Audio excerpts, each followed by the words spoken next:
Damn, I'm kind of looking fly, I ain't gonna lie. Alright, that was uncalled for. I apologize. I won't do that again. How's it going, everybody? It's your boy Slade, and I'm back at it again with another tier list. Today, we're going to be going over a lot of the major slasher villains from horror history and just ranking them on a tier list. I mean, it's a fucking tier list video. You've seen these before. I've done these before. You know how it goes. This specific tier list, I will link in the description if you guys want to make your own. And it has 19 entries. Now, this isn't every slasher villain, obviously, but I feel like it covers like all the major ones, and even some deep cuts are in here as well. Starting off with Norman Bates from Psycho. Now, Norman is an absolute legend.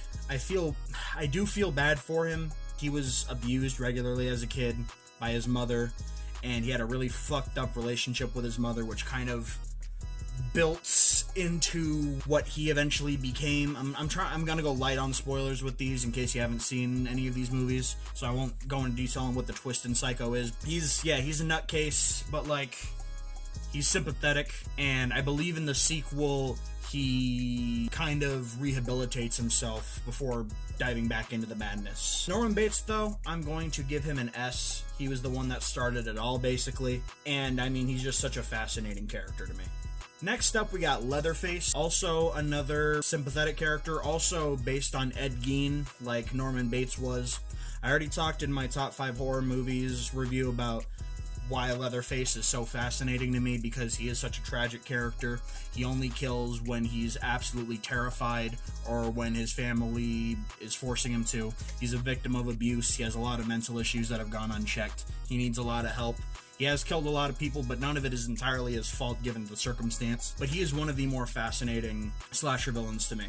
I will say, when Leatherface is done right, he is S tier. When Leatherface is done wrong, like in some of the Texas Chainsaw sequels, he's really bad. Because if you don't do Leatherface right with like those specific parameters that I was talking about, you know, the circumstances when he does kill, and you just make him a generic slasher, he's just not interesting at all. But because Leatherface is such a great character, when he is done right, I am going to put him in S tier. I'm going to put him just below Norman Bates. Speaking of inconsistencies, we have Michael Myers. Talk about a character that is either like one of the most cold-blooded, like truly fascinating, pure evil characters, or just a fucking puppet, depending on the movie. Because if this is the Thorn trilogy, Michael, he's F tier for me. I hate the Thorn trilogy with a passion. Don't come at me. I know people are going to be like, well, the producer's cut of part 6 is better than the theatrical cut. Producer's cut is worse in my opinion. I hate it even more. And like the idea, like if Michael Myers is controlled by the fucking cult, that's just not interesting. Michael Myers as a force of nature, just pure evil in human form, human barely, then he is just absolutely chilling. But because of his inconsistencies being even more wild to me than Leatherface's, I'm going to have to put Michael at a C. Like, I know that sucks, but I have to. Jason Voorhees, S tier. He's my favorite slasher villain. What can I say? He's fucking Jason Voorhees. Despite being a silent killer, he gets across so much personality. Like, I feel like every single time Jason is on screen, I feel like I know what he's thinking in a weird way. And he's just, I love him. He's such a legend. S tier. It has to be. Come on now. Next, we have The Miner from My Bloody Valentine. My Bloody Valentine is a great movie. I actually watched it for the first time fairly recently, like I want to say like a couple months ago. It is fire. It is a very good movie. The Miner, his design is dope. The context of what he is in the movie is really interesting. I'm going to put him at a C tier because he is awesome, and like that movie is great, like I said, and he does a lot of cool kills. He just doesn't have that much of a lasting impact for me, like just as a character in and of himself. Next, we got Isaac from Children of the Corn. Now, I'm not a fan of the Children of the Corn, the first movie. I haven't seen any of the sequels, but I don't like the first movie that much. I think it's a really interesting concept, kind of put into a really boring, kind of bland movie with like a really fucking ridiculous ending that just, what? But Isaac is the fucking star of the show in this movie. He is just such a legend. I mean, John Franklin, the actor who plays him, was actually 23 when he played Isaac in this movie, and he was playing a 12-year-old, and it really works. He has a growth hormone deficiency, I believe, the actor does, and so you really get like an adult performance coming from this child character, and it really works. and his performance is just terrific. He steals the show. Honestly, he makes the movie worth watching at least once just to see him. And for that reason, I'm going to put him in A. Next, we got Freddy Krueger. Like I said in my horror video, everyone's favorite child molester. I did give a few hot takes in that video about Freddy Krueger. I don't find him as funny as everyone else does. I feel like another slasher that we'll get to in a minute does the wisecracking serial killer thing better than Freddy does. But he is really great. You know, his power set is awesome. His design is incredible. I mean, he really is great. I'm going to put him at the top of A tier. The top of A tier. I know I'm probably going to get flack for not putting him in S, but like he's an A tier for me. Love him though. He's a goat. Minus the child molesting thing. We got Pumpkinhead. I haven't actually seen the Pumpkinhead movies yet. They're on my list. I need to go through them. I'm considering going through like a marathon of a bunch of slasher movies and doing some reviews of them on here. I might do that. Who knows? But I do know quite a bit about Pumpkinhead. I love his design. Is it a suit? Is it animatronics? I'm not really sure. Probably both. But the practical effects are incredible. I am going to have to put him in the bottom tier here for no opinion. Just so you guys know, I haven't put the tier list itself up on screen yet. I'll do that at the very end. But I have it set as S, A, B, C, D, F, and then below that I have a tier that's just no opinion, because I can't accurately say. I do love Pumpkinhead's design, and I feel like when I watch the movie, he'll rise up in the list, but I can't accurately rank him yet. Now, when I said that there was another slasher that does the wisecracking serial killer thing better than Freddy, it was Chucky. Chucky is awesome. Chucky is hilarious. Where I feel like Freddy, like I know Freddy's charm comes in that he's kind of doing like 80s like action hero one-liners, but it's a serial killer doing it, and that's kind of where the charm comes from. Chucky to me is just always legitimately hilarious. Chucky could be a comedian as far as I'm concerned. Who voices? Is it Brad Dourif? Is it Brad Dourif that voices Chucky? I'm gonna double check real quick. Yep, Brad Dourif. Thought so. Just incredible. One of the greatest horror icons to ever exist. Absolutely, Chucky is going in an S tier. I wish Tiffany was on here too, because I love Tiffany as well. But I don't know. Maybe when we do more slasher movie reviews on my channel, maybe I'll go through and do another list that has like double the amount of villains on it, and I'll do a part 2. I'm putting Chucky in S. I'm putting him below Jason Voorhees and above Norman Bates. Next, we have another character that is the epitome of done right, incredible, done wrong. We got Pinhead. Now, I will say, what Pinhead has more than Michael or Leatherface is that when he's done wrong, he's still a badass fucking haunting demon. And, like, it's still cool to see. But Pinhead is most interesting when he's not good or evil, and he's just kind of like an entity, a force that exists in the world that doesn't really have a good side or a bad side. He just is. He just exists. I am going to put Pinhead at an A tier. I'm going to put him at bottom of A tier. He is awesome. Love his design. Hope we get to see more of Pinhead in the future. I hope we get some more movies soon. Once again, we have someone that I have to put in no opinion. We got Blade from the Puppet Master movies. I haven't seen the Puppet Master movies yet. I'm sorry. They're on my list. I need to watch them. I really, really do. Maybe, would you guys be interested in seeing me cover the entire Puppet Master series in a video? Just like watching all of them. I know there's like 11 of them. There's a fuck ton of Puppet Master movies. But like, hypothetically, would you guys be interested in that? I might do that one day. But I do have to put him in no opinion, unfortunately. Ooh, I'm about to get into some hot water for this next one. We have the Tim Curry version of Pennywise from the 1990 It movie. I fucking hate this movie. I really, really, really, really do not like the original It movie. It is bad, bad, bad, bad, bad. The stuff with the child actors is okay, I guess, but the second half with the adult actors, get that shit out of my face. That being said, Tim Curry absolutely bodied this performance. He is legendary.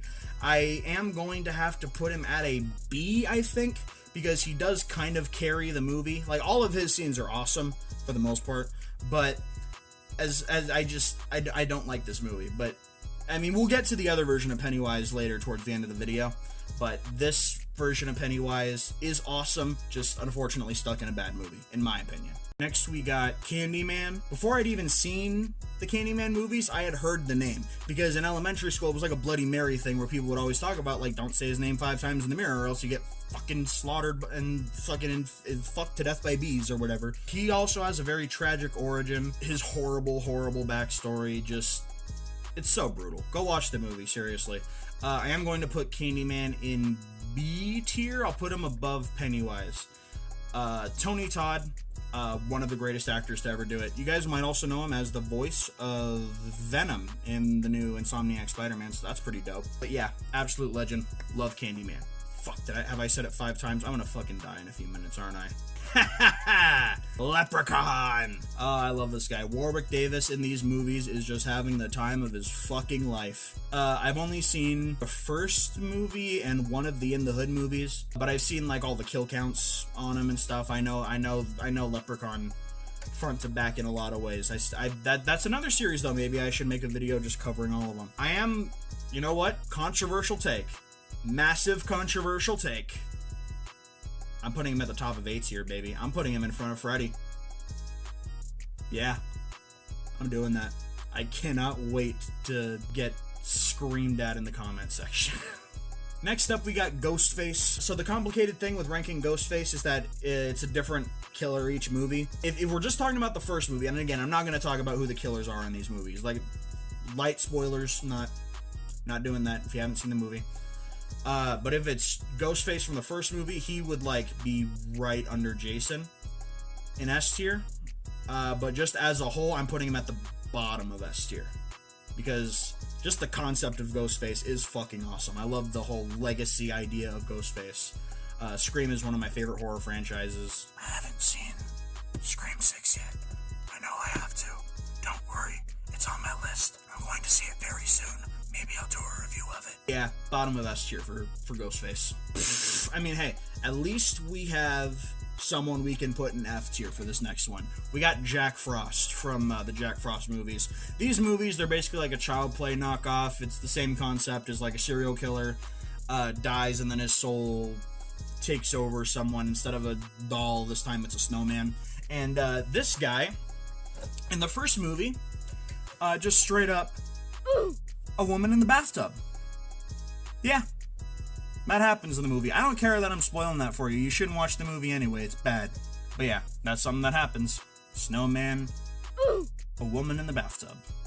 F, definitely. So this next one is The Creeper from Jeepers Creepers. I haven't seen those movies either, unfortunately. I don't know if I'll cover them because the director of those movies is a real piece of shit. And normally that doesn't deter me. But he is a child molester that only served 15 months, so maybe I'll cover that series when he's long dead in the ground buried and I can piss on his grave. But I am putting him in no opinions for now. Next up, it just has a picture of Billy the Puppet, but I'm guessing it just means Jigsaw. Jigsaw is fascinating, he's layered, his origin is very interesting, but I also want to fucking stuff him in a fucking locker, man. He is such a nerd, and I hate his fan base.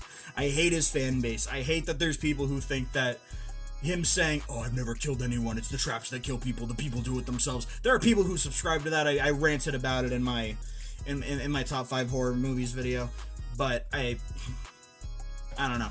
Jigsaw though, like if I'm looking at it, like what Jigsaw is and what he represents and just how fascinating of a character he is, I'm putting him at the top of A tier. I'm putting him, he's dethroning Leprechaun in A tier.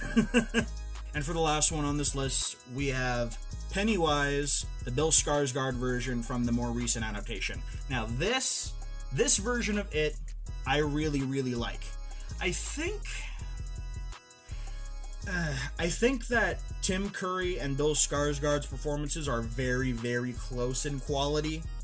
Like, I think that they're really, really great, but for completely different reasons. I think what makes Tim Curry's Pennywise so great is that he really looks like a genuine clown. Like, he looks like an actual clown you would see at a circus or something. He genuinely looks, like, naturally like a normal clown.